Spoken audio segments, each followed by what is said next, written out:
Hey everybody, it's Carrie at Best Friend Central. We're gonna get started pretty soon at 11:30, so get your questions ready for Lark. She will be joining us on episode 13 of the Confidence Conversations, and we'll be talking to her today about her experiences as a professional dancer and what it means to dance to your own beat in life. So let's wait for her to join, and in the meantime, you can write your questions if you have any so far, so that we can make sure to cover those topics with Lark. I'm so excited that she's joining us today. Okay, let's see. Let's go.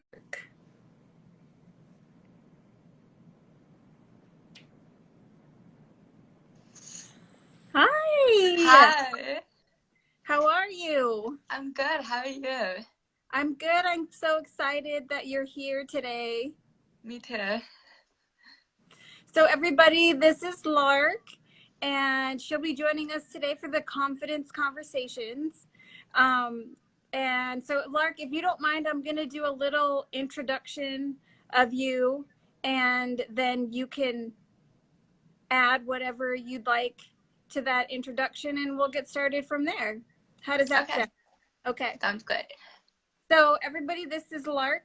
She is 20 years old, right? And she's a professional dancer.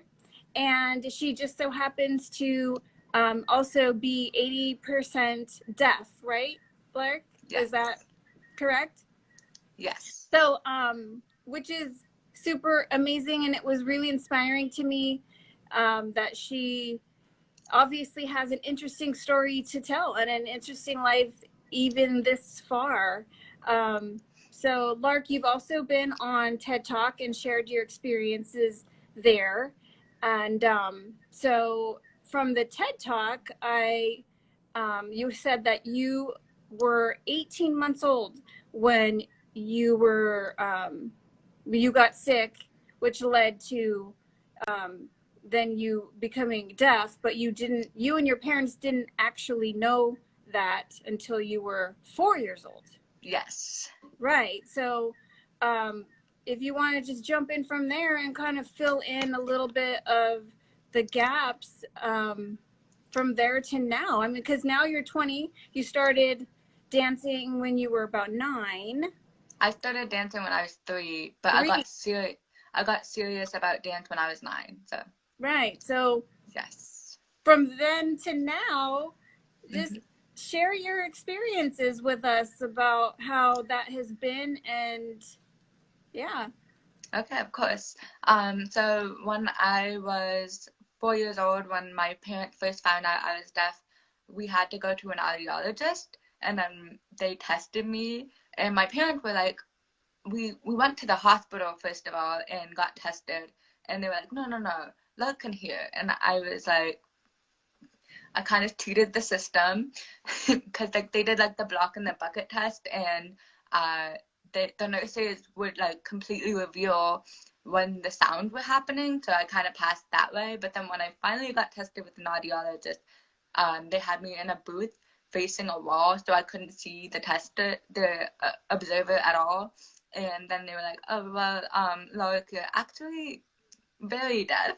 And I was like, oh, that's interesting. So then that didn't actually affect my dancing because I'd been dancing since I was 3 before my parents found out. I had been dancing, so my mom is also was a professional dancer. So I just fell in love with dance. I've always been a fan of music, and I just kept dancing. And when I was 9, that's when it first hit me that it was my true love of dance.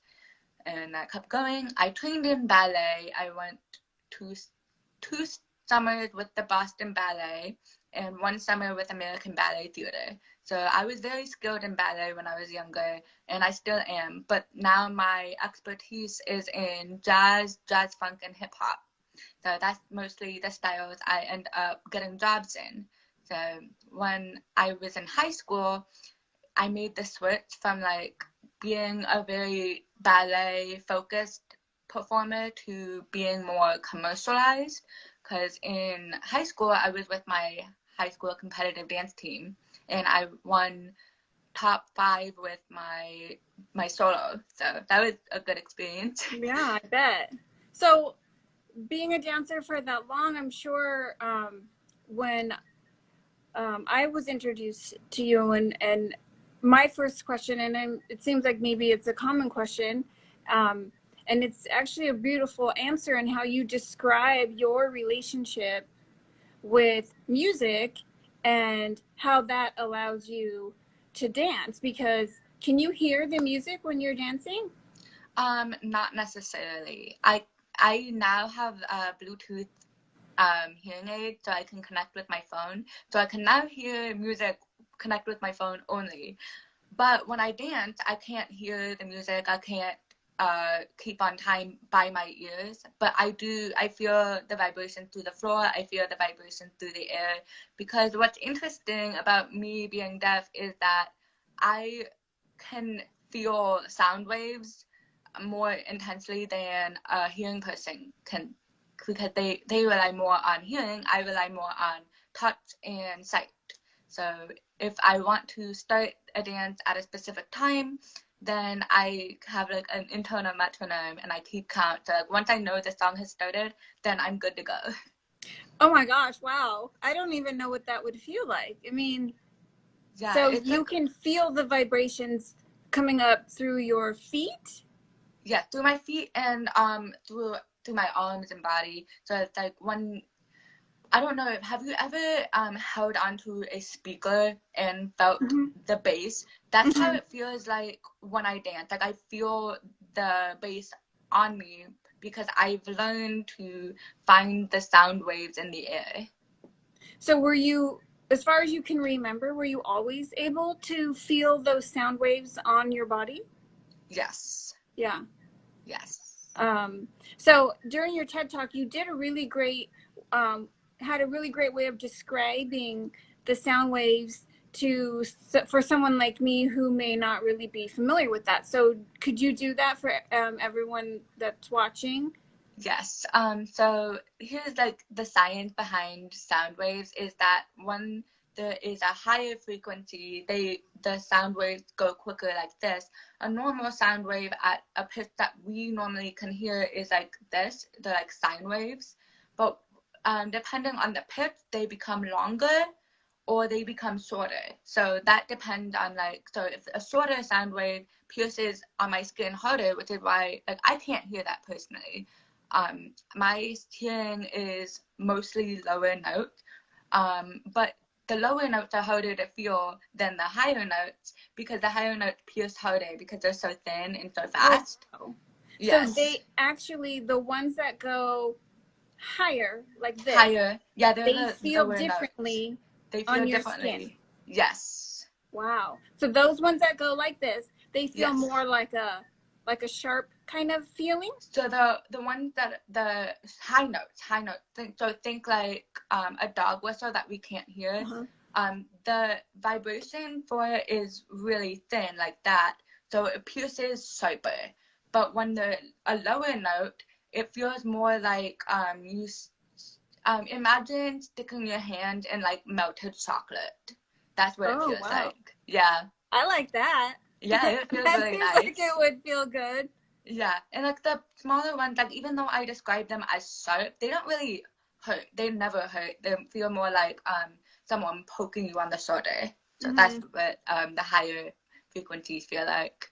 So that, I mean, to me, when I hear that, it kind of conjures up how different songs could really feel physically different. So how does that then, I mean, are there certain songs that you just can't listen to and there's other songs that are just amazing? Yes. So that is more in like music theory, but I'm very passionate about music theory. I'm a double major in college right now in English lit and music production. So I just like love talking about this. But when there's like I prefer minor chords, and minor chords are, so when you have like a major scale and then one note, the seventh note of the scale is brought down by 1/2 step. And that very specific difference feels so much better to me than a regular major scale. And it's hard to explain that because most people don't really like minor scales all that much because like they have a sadder feeling, but I think they feel a lot nicer. So, but like when a song has like a hard-hitting bass, that also feels really nice because it's like a feel-good like pop, and you just have to dance along with it. So it just like really depends. If something is really high, then I'm not gonna listen to it. So I absolutely hate the feel of flutes. Oh, blues? Like flute. Flute, okay. I hate flute. So if there's a song with flute in it, I will not listen to it. So what is your favorite song to either listen to or to dance to?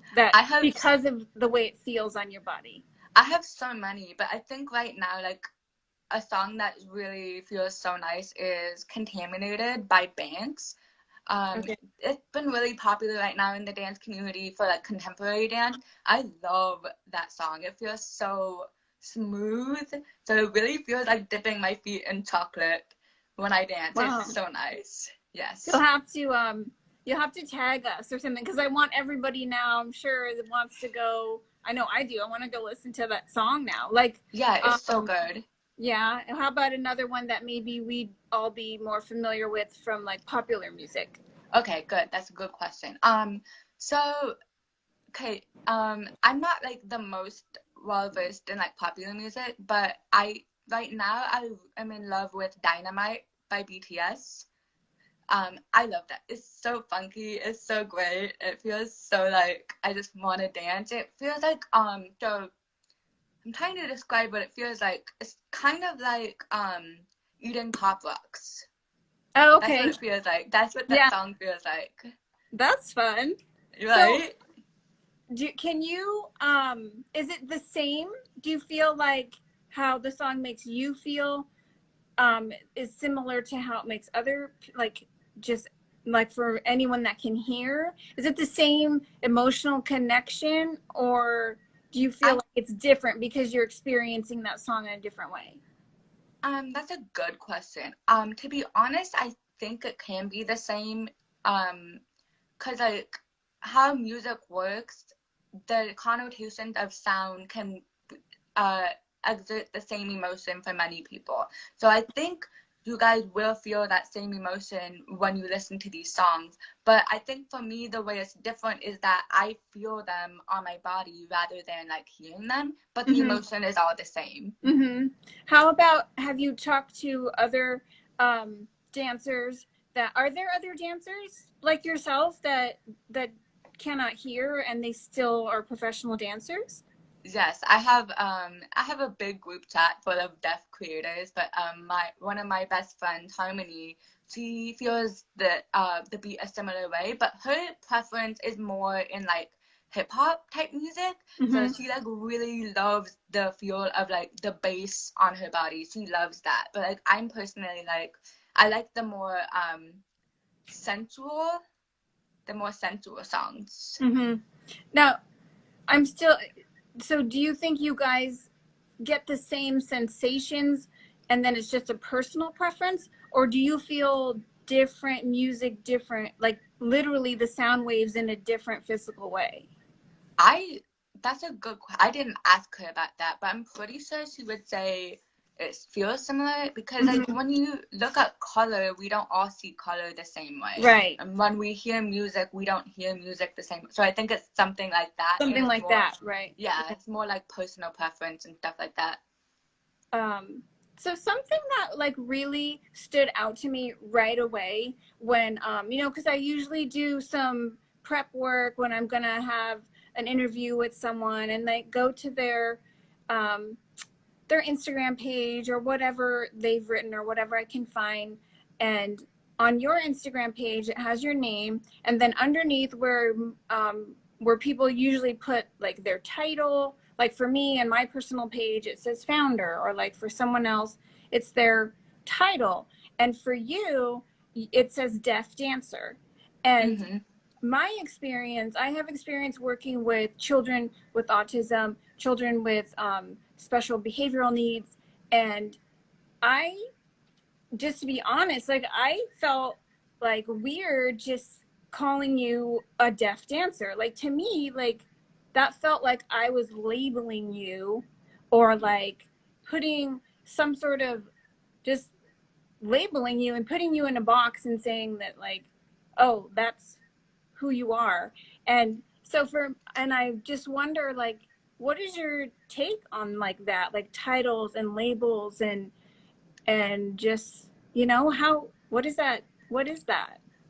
So interesting that you bring that up, but the deaf community, we have a huge community for like deaf, and we are very proud in our identity. So there's a difference between just having hearing loss and then being deaf with a capital D. So I consider myself deaf with a capital D, even though I'm not like completely deaf, but I have a profound hearing loss, which qualifies me to consider myself a deaf person.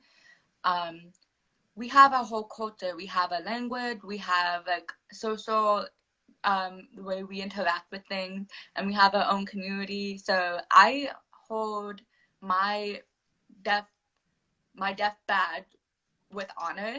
Like I will never say I'm not deaf. I am very much deaf, and I will not just let that slide. And I don't think it's shameful to hide from that. Like I don't think it's shameful to like not, like I don't think it's shameful to embrace it. That's what I mean to say. So why would I try to pass as hearing when I can't hear? Mm-hmm. So for you, it's not, you don't see it as a label or something negative. Do you see it as a disability? It is definitely a disability in different situations. In my day-to-day life, it tends not to be a disability. I see deafness as more of a disability that has to do with like social stuff. So with the mask, it's a disability because I can't understand what's being said. But when it comes to dancing, it is not a disability at all.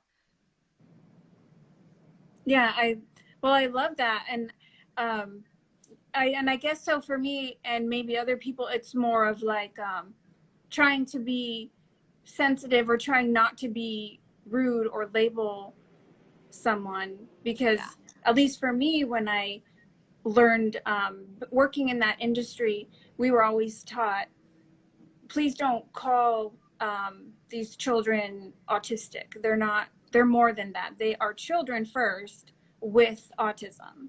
And so, that kind of frame of mind or mindset. But it sounds like for you, it's almost like it has become a celebration, because you found this network and you have found this community, and you have friends that just relate to your whole life.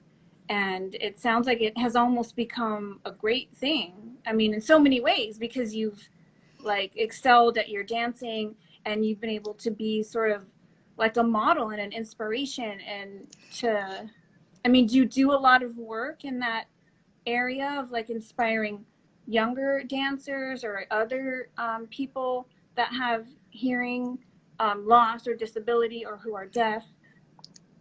Yes.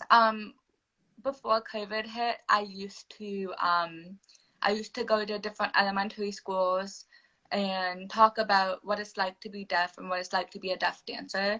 I used to discuss that nothing is really a disability unless you choose it to be. Right. So, like, I mean, technically, it's not, like, I mean, we don't choose our circumstances. We all have our different paths in life.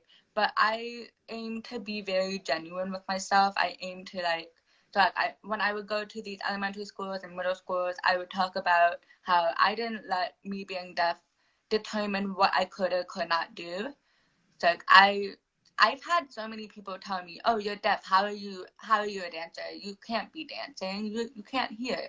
But I have a different experience than them, and why should I let what other people say define what I want to do? Like, I want to dance for the rest of my life. And I think in my opinion, that singing and dancing and art is an inherent part of human nature. So why would I take that away from myself just because other people say that I can't? So I aim to like inspire people to think that way as well and not put themselves down because of what other people say.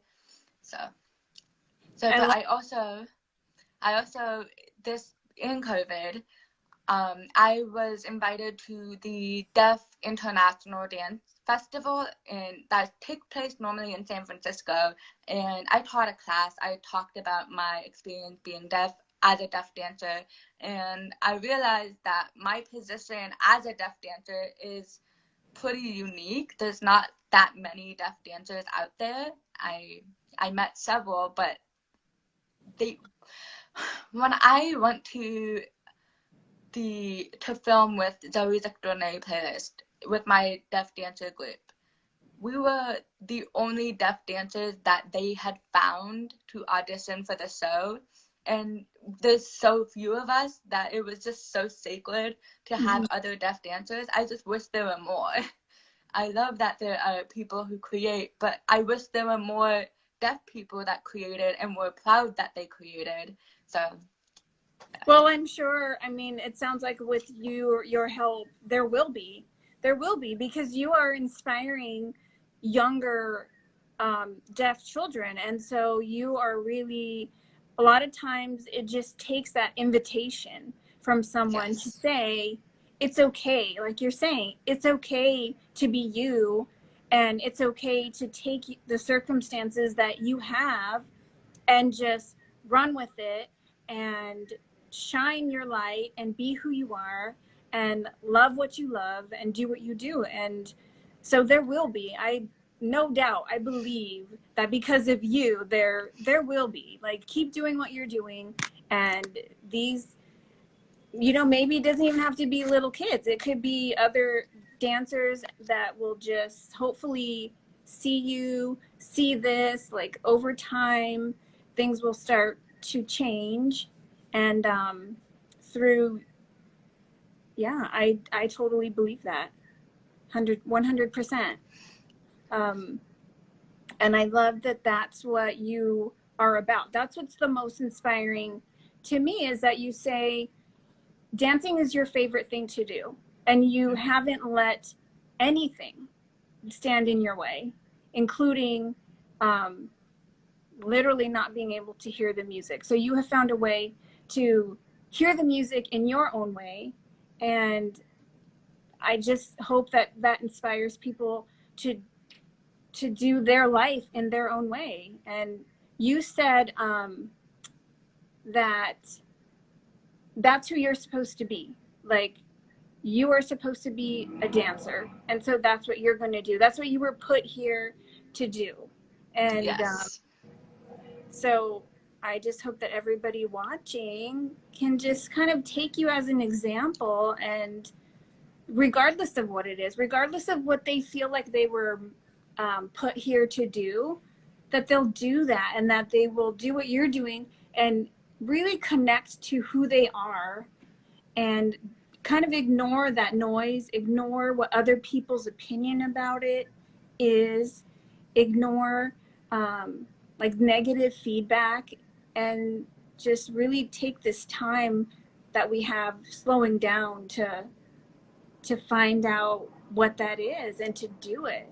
So do you have any advice for anybody listening about how to deal with obstacles, how to deal with negative feedback, negative opinions, or even just opinions about your identity that you just, to not take that as the truth if it's not, like, all the obstacles? Because I would imagine you've had your fair share of obstacles in, in the past, from age 3 to 20, and so how can you advise people watching some takeaways? Like, how do you deal with those obstacles? What are some things that you do?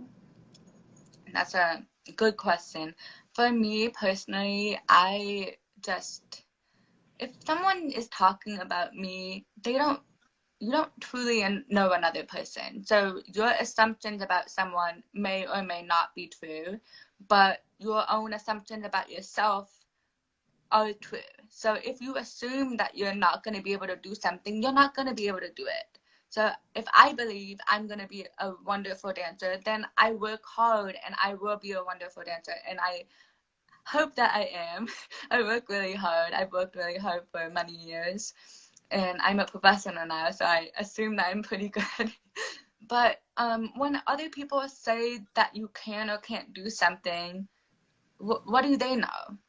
What do they know that you don't? Like, I mean, if it's something impossible, then sure. But if they say, "Oh, you're not gonna be able to do that because so such and such and such," and it's like, well, how can I overcome them? Like, why? So if you think that these are the three things that stand in my way, then just like focus on those problems. For me, I've never been one to shy away from a problem. Like if someone says something mean to me, I'm just like, okay, and and so when I had a broken foot well, not broken foot, it was like a sprained ankle in high school. It's the worst thing ever as a dancer. But instead of moping about your pain, I sat there and learned. I focused on like, oh, well, I can't walk on this leg, but what I can do is still continue learning. And the most important thing, in my opinion, is to continue learning. Like you can never know too much.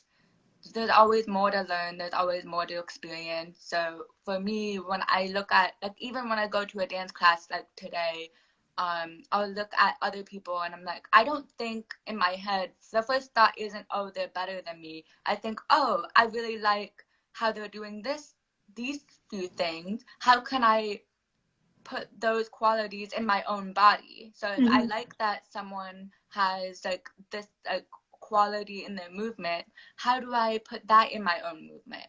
Right. I watch someone deal with like the loss of a loved one, and they allow themselves time to grieve, but then they eventually get through it.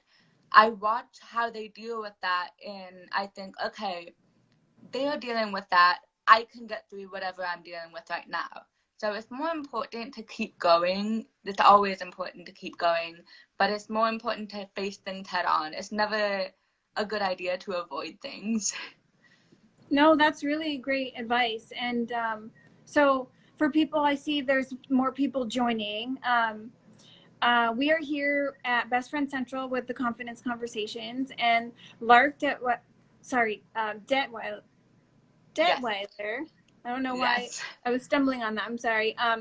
Has joined us today. She is a deaf dancer, and she is telling us all about how to overcome obstacles and some practical ways of just overcoming things so that we can basically be who we are and be who we were meant to be and dance to our own beat, really.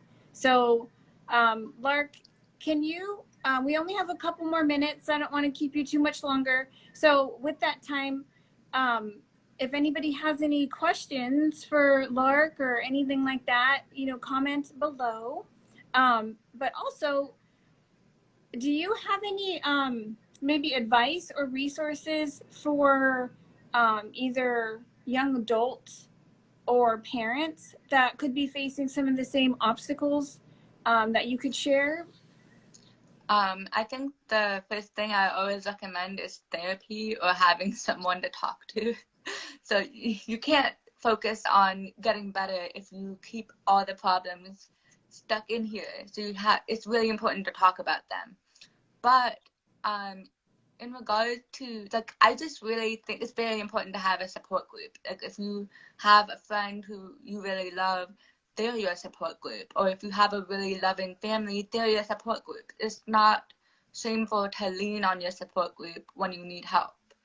So I think that's important. Yeah, no, I think you're right. And you've Billy been a really great example of how important it is to not be ashamed of who you are and not shy away from asking for help when you need it, and finding your confidence and leaning on your friends and your community, which is what I just want to promote. So I thank you so much for being our guest. You are so amazing and so inspiring. And so, everybody, I encourage you to find Lark on Instagram, so that when we are able to go out and support the arts, that we can find out what she's doing there, and look up her TED Talk on the internet. It's very easy. You just type in her first and last name and Deaf Dancer, and it comes up right away. It's a lovely talk. And is there anything else you'd like to somebody did have a question, Lark. They said, what if you could choose, what would be if you could hand pick a dream dance job or gig, what would it be? So we will end on that answer. Oh my God. So one of my favorite choreographers is Margaret Derricks. My dream is to be able to work with her. So she is this amazing jazz choreographer, and she's been around in the business for so long, but like it would be my dream to work with her. She choreographed for Marvelous Mrs. Maisel, so I'm just like, I look at her and I'm just like, oh, she's so good. It'd be so fun. It's going to happen. We all hope that for you. And again, thank you so much, and thank you everybody who has joined and supported this series. And we will save this online, so if you want to share it, please do. And we will see you next week at the same time, Thursdays at 11:30. So, okay, Lark, we will talk soon in real life. Yes. Bye.